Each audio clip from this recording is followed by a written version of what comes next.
मोहब्बत ने अरे दिल में भोकार कर दिया, तेरी मोहब्बत ने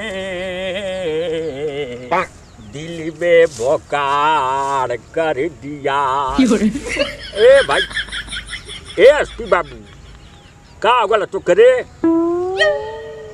ए साला कैसन बिना मारल मुँह सुनियर कैसन साला मुँह लटकौले रे कुकुर के। ए का होगा तो करे कैसन साले ए बौरा कैसन मुँह लटकौले तो कर का टेंशन है साले बोलेला तो कैसन मुँह साले लटकौले बिना साला मुँह बुझाते औरंगावले हुए बंसुआरा नियर साले खुदे घर से परेशान है। का होगा रे का होगा मैंने बतलाइबा हमरा की सुनल चाहत बा? हाँ बतलाओ का बात बा।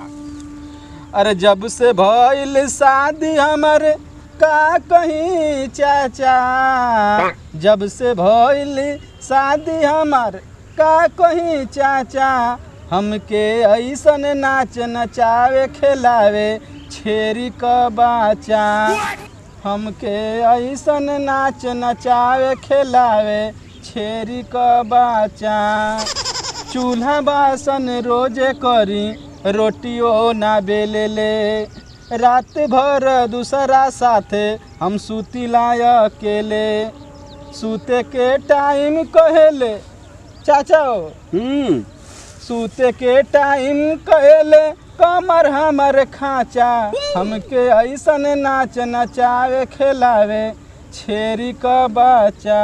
करे साला तोर काम ना करला का रे